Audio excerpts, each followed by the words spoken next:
तो आज बच्चों हम लोग पढ़ने वाले हैं रस। पिछली वीडियो में हम लोग अलंकार पढ़ चुके थे।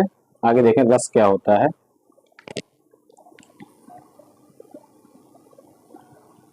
रस देखिए क्या होता है। जिस तरह लजीज भोजन का मतलब समझ रहे हैं, स्वादिष्ट भोजन। लजीज भोजन क्या होता है? स्वादिष्ट भोजन से जीव और मन क्या हो जाए? तृप्त हो जाए। तृप्त का मतलब होता है संतुष्ट हो जाए, एक तरीके से सैचुरेटेड, तृप्त हो जाए। जीव जिस तरह लजीज भोजन से जीव और मन तृप्त हो जाए, या कहते हैं मन को तृप्त मिलती है, उसी तरह मधुर काव्य सुनने से क्या होता है?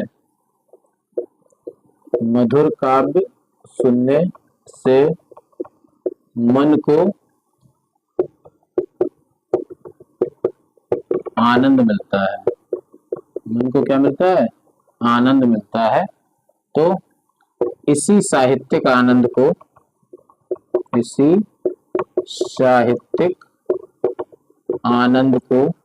क्या कहते हैं? रस कहते हैं। ठीक। तो जिस तरह लजीज भोजन से जीभ और मन को तृप्ति मिलती है, उसी तरह मधुर काव्य सुनने से मन को या हृदय को आनंद मिलता है, और इसी साहित्यिक आनंद को क्या कहा जाता है? रस कहा जाता है। अब बात आती है कि रस जो है वो किन किन चीजों से, इसके कौन कौन से अंग हैं जिनसे वो मिलकर बना है। तो रस देखें क्या है। रस के जो अंग हैं वो हम लोग डिवाइड कर लेते हैं, 4 हैं। कौन कौन से हैं? एक है स्थाई भाव। सबसे पहला कौन है? स्थाई भाव। फिर आता है विभाव, और फिर अनुभाव, और लास्ट में है संचारी भाव। तो ये याद कर लेंगे, बहुत जरूरी है। क्या?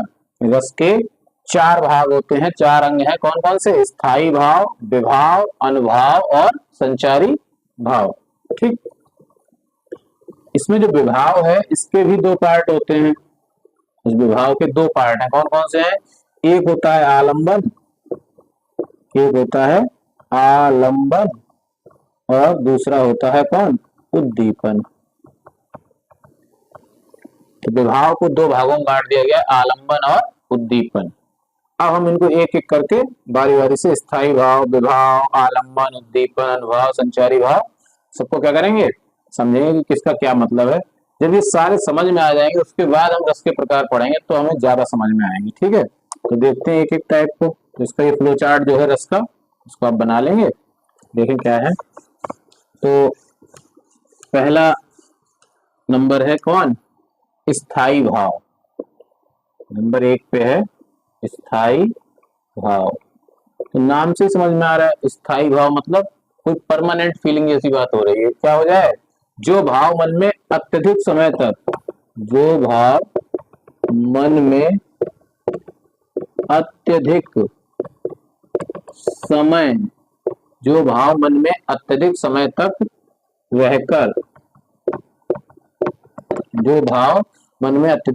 रहकर उसे तन्मय कर दे। तन्मय का मतलब है तन मन बिल्कुल एक जैसा हो जाए, तन्मय कर दे, वो क्या कहलाता है? स्थाई भाव कहलाता है। ठीक। दूसरा कौन है? मतलब स्थाई भाव मतलब जो भाव ज्यादा देर तक रोके मन में किसी चीज को पढ़ने से या सुनने से। विभाव क्या होता है? विभाव होता है वो जिससे रस की उत्पत्ति होती है। मतलब जिस प्रकार का रस उत्पन्न होगा तो उसमें उसी प्रकार का क्या होगा? विभाव कुछ रहा होगा जिससे रस की उत्पत्ति होती है। अब विभाव के 2 पार्ट हैं। कौन कौन? आलंबन और उद्दीपन। तो आलंबन क्या होता है? देखें आलंबन क्या है, ये इसी का पार्ट है आलंबन, और दूसरा इसका पार्ट है उद्दीपन। देखो आलंबन क्या है? जिस कारण, ध्यान समझेंगे आलंबन क्या होता है। जिस कारण स्थाई भाव की उत्पत्ति हो, जिस कारण स्थाई भाव की उत्पत्ति हो, जिस कारण स्थाई भाव की उत्पत्ति हो। तो क्या होता है, जैसे देखो, जैसे भी रस आगे पढ़ने वाले, श्रृंगार रस होगा, तो श्रृंगार रस में जो उत्पत्ति होती है किसकी, वो होती है प्रेम पात्र। प्रेम पात्र का क्या मतलब है, प्रेम पात्र का मतलब है कि जैसे नायक हो या नायिका हो, ये प्रेम पात्र हैं।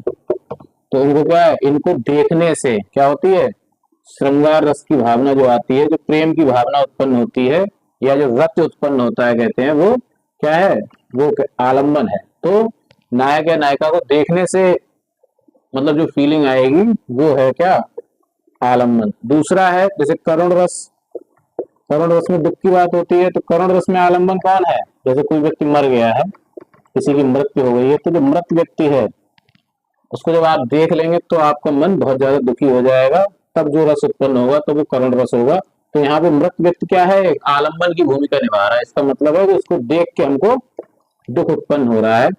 रौद्र रस, रौद्र रस में क्या होता है, रौद्र रस मतलब गुस्सा आना, गुस्सा जैसे किसी से आपकी लड़ाई है, अब आपको शत्रु दिखाई पड़ गया अपना, अब आपको उसे देख के गुस्सा आ गई है, तो वो क्या है, वो है रौद्र रस। ठीक। उद्दीपन क्या होते हैं, उद्दीपन समझे, उद्दीपन है उत्पन्न हुए स्थायी भाव को, उत्पन्न हुए स्थायी भाव को तीव्र करने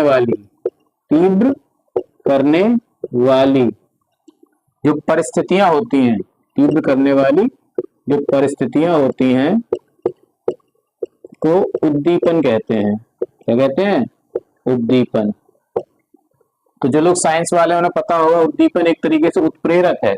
उत्प्रेरक जो कैटालिस्ट होते हैं, क्या होते हैं उत्प्रेरक, उत्प्रेरक वही तो होते हैं जो क्या करते हैं, अभिक्रिया की दर को बढ़ा देते हैं, स्वयं अभिक्रिया में भाग नहीं लेते। उसी प्रकार उद्दीपन है, उद्दीपन क्या कर देता है, उद्दीपन जो स्थायी भाव उत्पन्न हो रहा है उसको और तीव्र कर देगा। कैसे, जैसे देखिए एग्जाम्पल सुने, जैसे श्रृंगार रस की बात करें, तो श्रृंगार रस में दो व्यक्ति हैं जो ऑलरेडी प्रेम में है पहले, ठीक।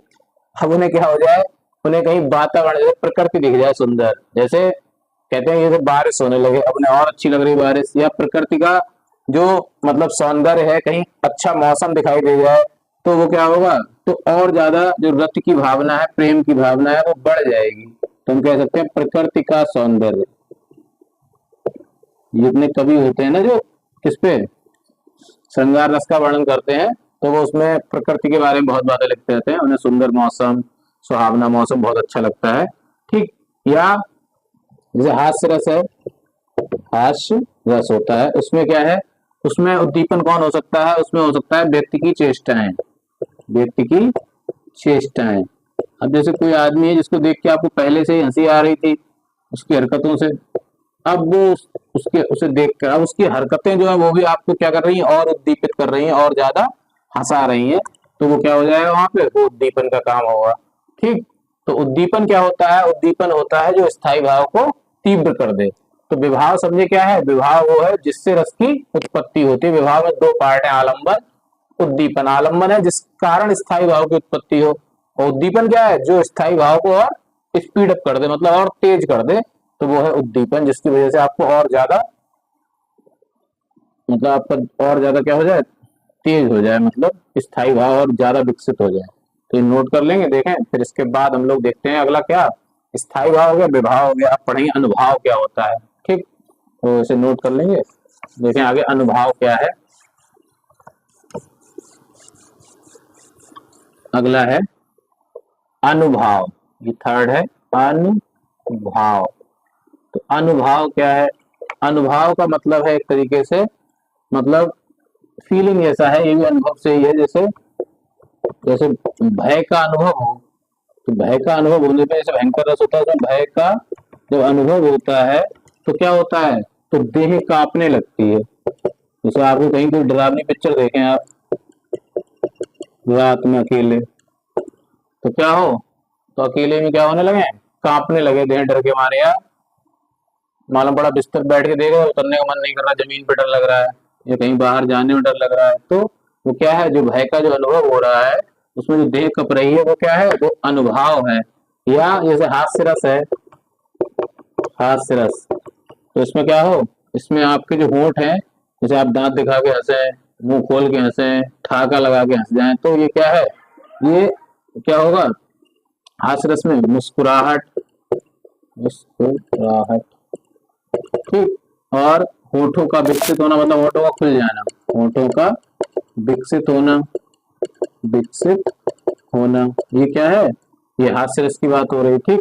वीर रस, वीर रस, इसमें क्या होता है, वीर रस में किसी ज्यादा, जैसे आप ज्यादा वो किया, क्या बोलते हैं, जैसे वीर रस में आपने कुछ सुना, तो आपको क्या है, अब आपका अंग अंग फड़कने लगा है लड़ाई के लिए, युद्ध के लिए, तो वहां पे क्या होगा, वहां पे वीर रस की भावना होगी, अंग फड़कना, ठीक। इसके बाद आता है अनुभाव के बाद चौथा पॉइंट, संचारी भाव, संचारी भाव, संचारी भाव क्या होता है, संचारी भाव है, संचारी का समझ रहे हो, संचरण होना किसी चीज का, किसी भाव का संचरित होना, तो श्रृंगार रस, श्रृंगार रस में संचारी भाव कहां से आता है, कहां से, लज्जा, स्मृति, जब जैसे नायक नायिका है या जो भी है, वो क्या कर रहे हैं, वो अपने किसी को याद करके ही, मतलब उन्हें क्या हो रहा है, उनके अंदर प्रेम की भावना जागृत हो रही है, ठीक, तो वो क्या है, वहां से वो संचारी भाव जिससे संचरण हो रहा है उसका। और वीर रस, जैसे वीर रस में क्या होता है, वीर रस की अनुभूति, जैसे देश की बात हो रही है, देश प्रेम के बारे में, या देश की भावना, या पाकिस्तान, जैसे भारत पाकिस्तान के बारे में बातें होती रहती, भारत पाकिस्तान युद्ध के बारे में, तो हम लोग अपने भारत पे गर्व करते रहते हैं, तो गर्व की भावना से भी हमारे अंदर वीर रस का उद्भाव हो जाता है, ठीक। करुण रस, करुण रस, ये कब होता है, ये होता है जब आप चिंता कर रहे हो, क्या करें, चिंता या विषाद, दुख की बात हो रही है, या जैसे मूर्छा आ जाए, तो चिंता विषाद तो ठीक है, तो ये सब क्या है, इनसे संचारी भाव होता है। संचारी भाव का मतलब है जिससे भाव को संचरित हो, मतलब हमारे अंदर इसका, उस रस का भाव, जो रस हम, जिस रस का, जैसे वीर रस का है तो गर्व होगा किसी चीज पे, हम लोगों को प्राउड होगा, तो हमारे अंदर वीर रस का उद्भव हो सकता है। चिंता हो रही है हमें किसी की, तो करुण रस का उद्भव हो सकता है, उदास हो सकते हैं आप किसी की याद में, आप श्रृंगार रस आपको हो सकता है। श्रृंगार रस दो प्रकार का होता है, संयोग और वियोग। हो सकता है याद में आप क्या हो रहे हो, उसके वियोग को अनुभव कर रहे हो, या याद में आप उसको, उससे क्या हो रहे हो, प्रेम भाव की, मतलब अनुभव हो रहा हो आपको, तो ये होता है संचारी भाव। इसके बाद देखिए क्या है, इसके बाद हम लोग एक एक करके रस पढ़ने वाले हैं।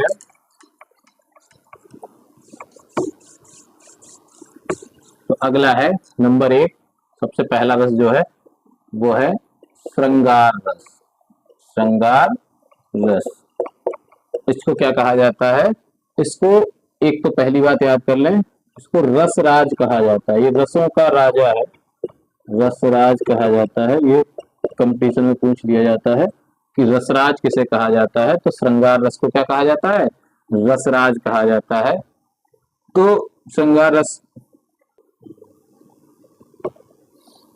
तो श्रृंगार रस को क्या कहते हैं, रसों का राजा कहते हैं, रसराज कहते हैं। श्रृंगार रस दो प्रकार का होता है, एक होता है संयोग श्रृंगार और एक होता है वियोग, वियोग श्रृंगार, ठीक।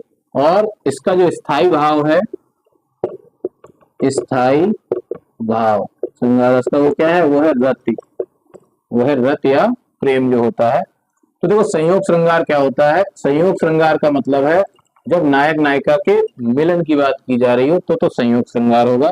वियोग श्रृंगार है जब नायक नायिका की क्या हो जाए, बिछड़ने की बात हो, तब वहां पे कौन सा होता है, वियोग।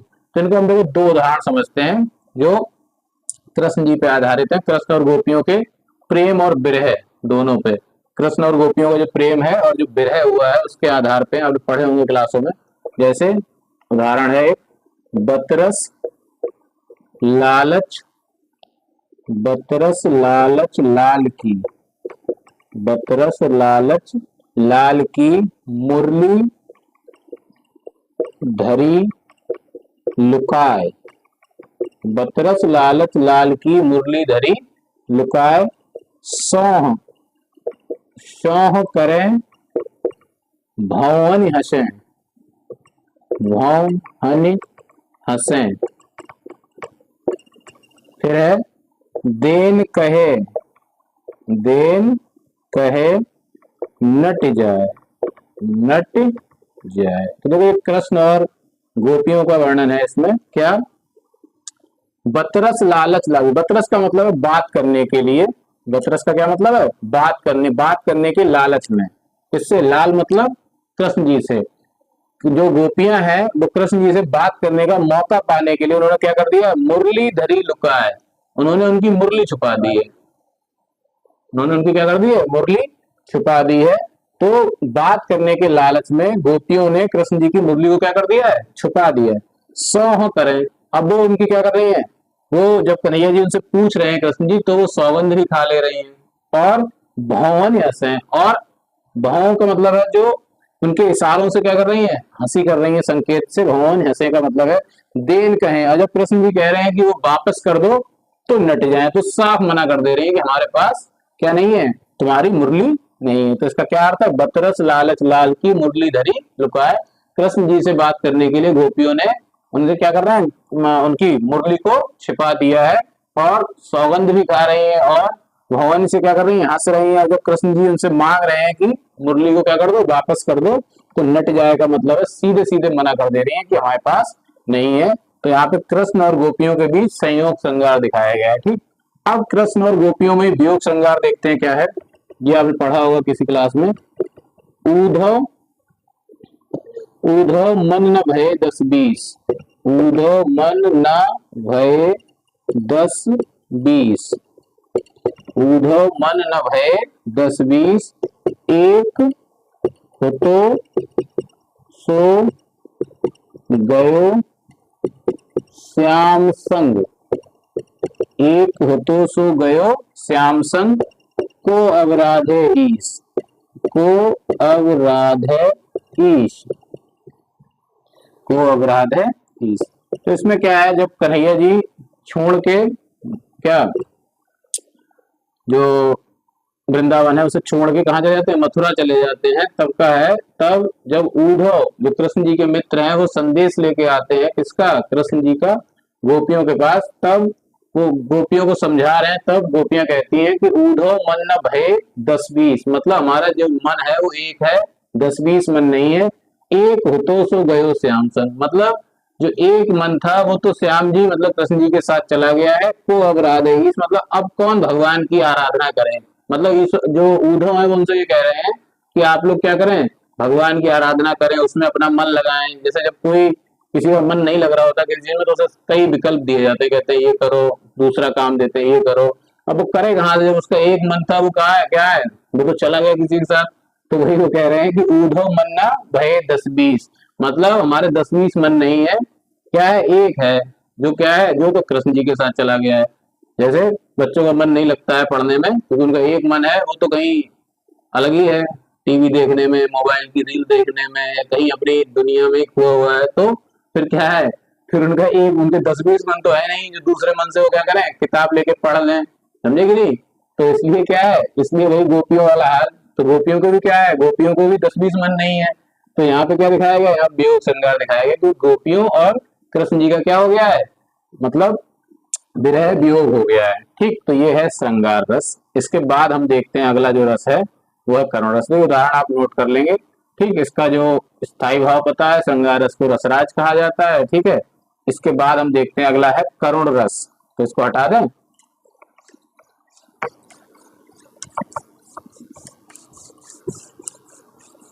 तो करुण रस क्या है देखें, दूसरा करुण रस। करुण रस क्या होता है, तो करुण रस का देखो स्थायी भाव जो है वो शोक है। स्थायी भाव क्या होता है इसका, शोक होता है। ठीक, आलंबन क्या होता है, आलंबन अभी हमने तो बताया था क्या होगा करुण रस में, बताओ क्या होता है, मृत्यु। किसी व्यक्ति की क्या हो गई हो, मृत्यु हो गई हो, या कोई दुर्घटना हो गई हो, तब भी वहां पे क्या होता है, तब भी करुण रस हो सकता है। ठीक, अनुभाव क्या होगा, अनुभाव, अनुभाव होगा रोना, रोएंगे लोग जब कोई दुर्घटना हो जाएगी, कोई व्यक्ति मर जाएगा। चीखना, चिल्ला चिल्ला के रो रहा है, कोई परेशान है या चिल्लाना, ठीक। तो ये अनुभाव है। संचारी भाव हमने लिखवाया था, चिंता हो सकती है, विषाद हो सकता है, ठीक। तो इसमें एक उदाहरण देखें करुण रस का। करुण रस में देखो क्या है, करुण रस में मिलने की उम्मीद कम होती है और वियोग श्रृंगार में मिलने की उम्मीद बनी रहती है। बस यही अंतर है करुण रस में और वियोग में। तो करुण रस क्या है, करुण रस में मतलब शोक है कि अब मिलने की बहुत कम उम्मीद बची हुई है, तो या ना ही उम्मीद बची हुई लगभग, तो वो करुण रस है। और वियोग में क्या है, वियोग में मिलने की उम्मीद बनी रहती है। तो एक उदाहरण है, देखो सिद्धार्थ जब क्या है, जब गौतम बुद्ध जो है, जो अपनी पत्नी यशोधरा को छोड़ के चले जाते हैं, तब यशोधरा जो कह रही है उस पे एक उदाहरण हमने लिखा है, क्या, सखी, वो अपनी सखी से कह रही है, सखी वे मुझसे कहकर जाते। अब पता होगा जो सिद्धार्थ जो थे वो रात में अपनी पत्नी और बच्चे को छोड़ के ज्ञान प्राप्ति के मार्ग में निकल गए थे। तो वो उनकी पत्नी कह रही है कि अगर वो मुझसे कहकर जाते तो मुझे इतना दुख नहीं होता। फिर कह तो क्या, कह तो क्या मुझको, मुझको पहली लाइन लिख देंगे आप तब भी काम चल जाएगा। मुझको बे अपनी, बे अपनी पथ बाधा ही पाते। तो कह रही कह तो क्या मुझको वे अपनी पथ बाधा ही पाते। तो कह रही कि उन्हें ऐसा लग रहा होगा कि अगर वो कहते तो हो सकता है मैं उनकी पथ की क्या बनती, बाधा बनती, इसलिए उन्होंने मुझसे नहीं कहा। तो कह रहे सखी वो मुझसे कहकर जाते, ठीक। तो यहाँ पे क्या है, करुण रस है।